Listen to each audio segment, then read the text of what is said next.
सोमवारपासून राज्याच्या 3 आठवडे कामकाज असलेल्या पावसाळी अधिवेशनाला सुरुवात होते। जाहीर झालेल्या शेतकरी कर्जमाफीची अंमलबजावणी, जीएसटीचा अंमलबजावणी, राज्यातील कायदा सुव्यवस्थेचा मुद्दा असेल, समृद्धी महामार्गाला शेतकऱ्यांचा असलेला विरोध, मंजुळा शेट्टी हत्या प्रकरण या सर्व मुद्द्यांवरून विरोधक सत्ताधाऱ्यांना अडचणीत आणणार आहेत।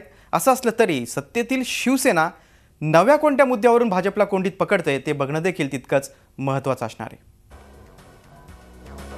शेतकरी कर्जमाफीची घोषणा, जीएसटीची सुरू झालेली अंमलबजावणी, समृद्धी महामार्गाला मावळलेला शिवसेनेचा विरोध आणि नुकत्याच झालेल्या राष्ट्रपती निवडणुकीनिमित्त मिळालेली जादा मतं, तसंच सुदैवानं चांगला होत असलेला पाऊस, या सगळ्यांमुळे सत्ताधारी भाजप काहीसा निश्चिंत आहे।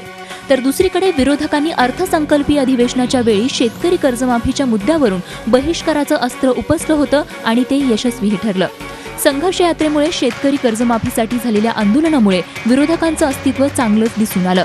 तेव्हा आता विरोधक या पावसाळी अधिवेशनात विविध मुद्द्यांवरून सरकारला कोंडीत पकडू शकतात। शेतकरी कर्जमाफीची अंमलबजावणी, सरसकट कर्जमाफीची मागणी, जीएसटी लागू झाल्यानंतर समोर आलेले विविध प्रश्न, राज्यातील कायदा सुव्यवस्थेची स्थिती, समृद्धी महामार्गाला असलेला शेतकऱ्यांचा विरोध, कोपर्डी बलात्कार प्रकरण, निकृष्ट बियाणांचा मुद्दा, मुंबईतील एसआरए घोटाळा प्रकरण, मराठा धनगर मुस्लिम समाजाचा आरक्षण मुद्दा, सरपंचाची थेट जनतेमधून निवड करण्याचा निर्णय, मुंबई विद्यापीठातील लांबलेले निकाल, उसाला ठिबक अनिवार्य करण्याचा निर्णय आणि तूर खरेदीबाबत राज्यातील स्थिती, या मुद्द्यांवरून विरोधक सरकारला कोंडीत पकडू शकतात।